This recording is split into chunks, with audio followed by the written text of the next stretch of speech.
Hello everyone. आज हम देखेंगे कॉमन एमिटर कनेक्शन के बारे में।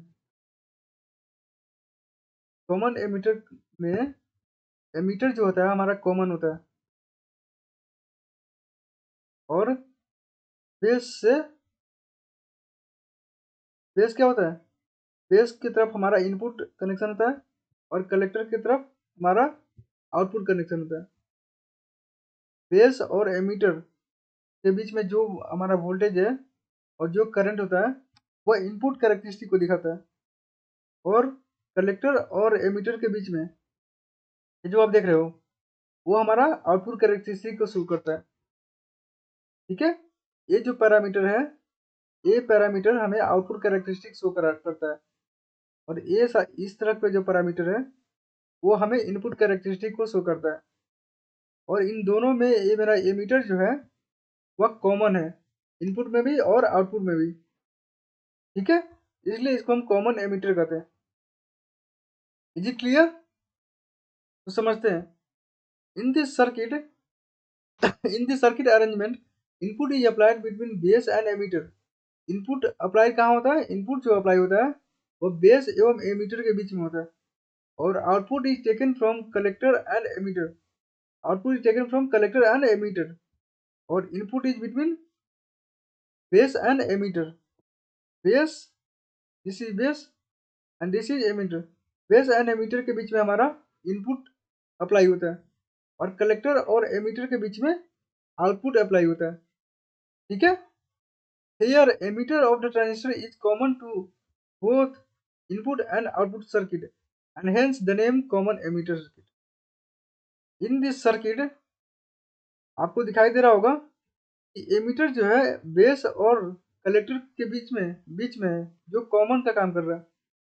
एमीटर जो है बेस और कलेक्टर के बीच में कॉमन सर्किट का काम कर रहा है, तो इसलिए इसको हम क्या कहते हैं? कॉमन एमीटर कनेक्शन कहते हैं। यह जो सर्किट है ये जो सर्किट है ये वाला वो कौन सा है? कौन सा ट्रांजिस्टर है? N P N. और ये वाला जो है पी एन पी। ठीक है, ये जो एरो चिन्ह होता है, एरो का जो साइन होता है वो हमेशा एन की तरफ होता है। इससे आपको सर्किट पहचानने में प्रॉब्लम नहीं होगा। एरो का जो ये जो साइन है वह हमेशा एन की तरफ होता है। तो क्लियर हो गया? इनपुट करेक्ट, इनपुट जो होता है अप्लाई किसकी तरफ होता है? इनपुट जो होता है बेस और एमीटर के बीच में होता है। बेस और एमीटर के बीच में हमारा इनपुट होता है और आउटपुट जो होता है वह कलेक्टर और एमीटर के बीच में होता है। ठीक है, तो इनपुट करंट हमारा इधर से कौन सा जा रहा है? IB current. और आउटपुट करंट हमारा कौन सा है? IC current. ठीक है, इनपुट वोल्टेज हमारा कौन सा है? ये है वीबीबी और आउटपुट वोल्टेज हमारा कौन सा है? वीसीसी। ठीक है, और इनपुट करंट बेस और एमीटर के बीच में कौन सा होगा? वीबीई। वीबीई ये हमारा हो गया इनपुट वोल्टेज। बेस और एमीटर के बीच में कॉमन वोल्टेज कौन सा होगा? Common voltage VBE. और कलेक्टर और एमीटर के बीच में कॉमन वोल्टेज कौन सा है? इन दो इसके बीच में जो कॉमन कॉमन वोल्टेज कौन सा होगा? वी सी ई। क्योंकि कलेक्टर और एमीटर के बीच में है ना, कलेक्टर और एमीटर के बीच में होगा तो वीसीई। वीसीई कलेक्टर और एमीटर। और बेस और एमीटर के बीच में होगा तो वीबीई, बेस और एमीटर के बीच में। ठीक है, तो ये हमारा हो गया इनपुट वोल्टेज और ये हमारा हो गया आउटपुट वोल्टेज।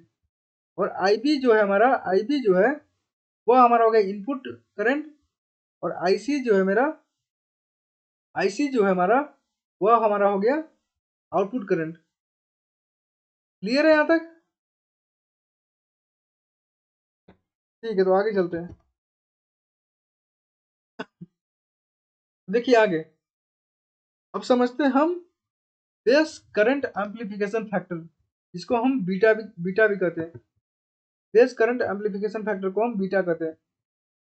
ठीक है, और कॉमन बेस वाले में हमने अल्फा के बारे में देखा था। कॉमन बेस में करंट एम्पलीफिकेशन फैक्टर को क्या कहते हैं? अल्फा को कहते हैं। और कॉमन एमीटर में बीटा को कहते हैं। बीटा क्या होता है? In common ammeter connection input current is IB and output current is IC। ठीक है, इनपुट करंट मेरा था बेस करंट और आउटपुट करंट कौन सा है? Collector current. The ratio of change in collector current to the change in base current is known as base current amplification factor.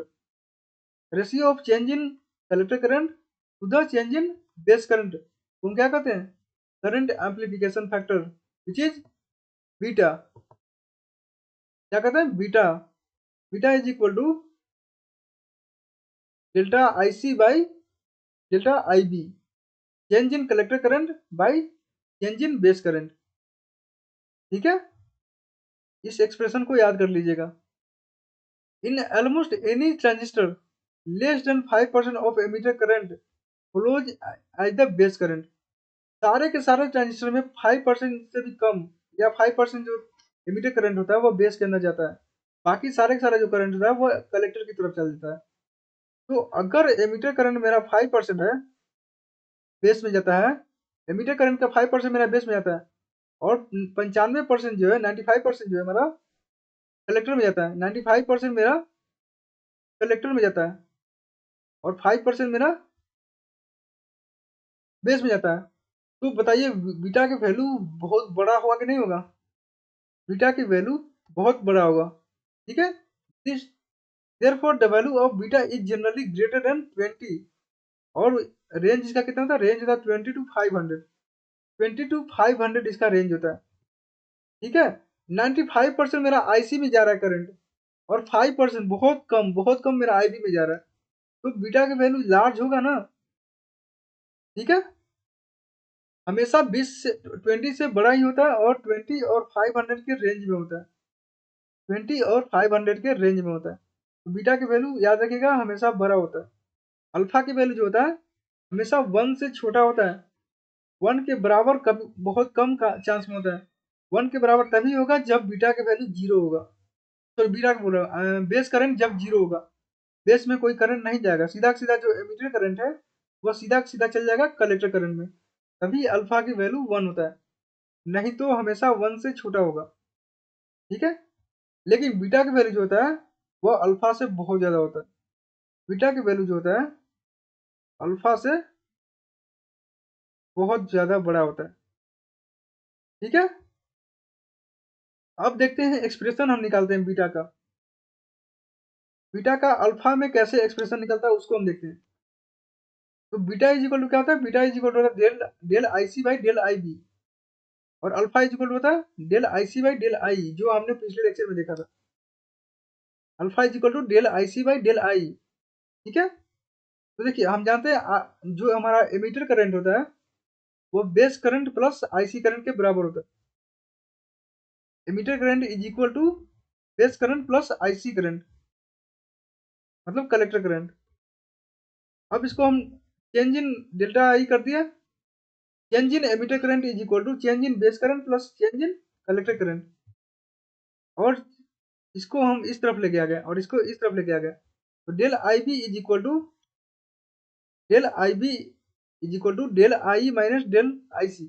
ठीक है, इसको मैंने इस तरफ ला दिया और इसको इस तरफ ला दिया। ठीक है, तो अब बताइए हमें बीटा की वैल्यू निकालना है ना, तो हमें डेल्टा IB तो डेल IC से डिवाइड कर देंगे ऊपर दोनों तरफ डेल IC से डिवाइड कर देंगे।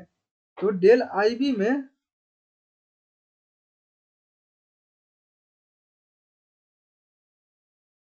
डेल IC से डिवाइड कर दिया, डेल IC से डिवाइड कर दिया और इस तरफ भी डेल IC से डिवाइड कर दिया, डेल IC से डिवाइड कर दिया। ठीक है, अब इसको हम इसको ऊपर ले जाएंगे, इसको नीचे ले जाएंगे, मतलब इसके रेसिप्रोकल कर देंगे। तो डेल IC हो जाएगा del IC by del IB, del IC by del IB हो जाएगा। इसको उल्टा कर देंगे, इसको ऊपर ले जाएंगे और इसको नीचे ला देंगे, लेके आएंगे। तो अगर लेफ्ट हैंड साइड में अगर ऊपर करेंगे या नीचे करेंगे तो इसको भी ऊपर करेंगे और इसको नीचे करेंगे, ठीक है। तो देखिए यहाँ पर ये वाला आ गया एक्सप्रेशन, डेल आई सी को हमने ऊपर ले गया और del I minus del I C को नीचे लेके आ गया, ठीक है, नीचे लेके आ गया यहाँ पर, ठीक है। और ये जो इसको हम अगर पलटेंगे तो del I C by del I B आया, तो del I C by del I B मेरा क्या होता है, बीटा का वैल्यू होता है। Del I C by del I B मेरा बीटा का वैल्यू होता है। तो वही हमारा यहाँ पर एक्सप्रेशन आ गया, beta is equal to del I C by del I minus del I C, ठीक है। अब क्या करेंगे, अब हम करेंगे डेल आई सी में दोनों तरफ ऊपर नीचे दोनों तरफ डेल आई से डिवाइड कर दिए, डेल आई सी में डेल आई से डिवाइड कर दिया और नीचे भी डेल आई से डिवाइड कर दिया। तो del I C by del I equal to होता है क्या, सही है।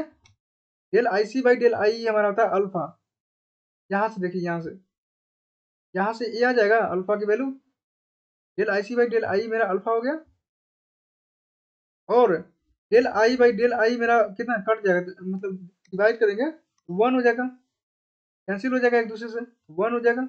और यहाँ भी del I C by del I है, del I C by del I जो होता है वो अल्फा होता है, del I C by del I हमारा यहाँ पर है तो अल्फा हो गया, ऊपर भी alpha, alpha by 1 minus alpha, तो बीटा की वैल्यू हमारा इतना आता है, beta is equal to alpha by 1 minus alpha. इसको याद कर लीजिएगा, इस एक्सप्रेशन को हमेशा पूछता है न्यूमेरिकल में, अगर अल्फा की वैल्यू दे दिया जाएगा और बीटा की वैल्यू पूछेगा आपसे तो आपको बताना है इस फॉर्मूले की यूज करके, ठीक है।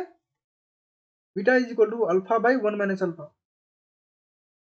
और बीटा की वैल्यू जो होता है हमेशा लेस देन 1 होता है, और अल्फा की वैल्यू हमेशा लेस देन 1 होता है। तो लेस देन 1 है तो मान लीजिए यहाँ पर 0.5 है, 0.5 है, 0.5 1 में से 0.5 अगर डिवाइड करेंगे, सब्ट्रैक्ट करेंगे 0.5, तो 0.5 बाई 0.5 तो 1 हो जाएगा, ठीक है।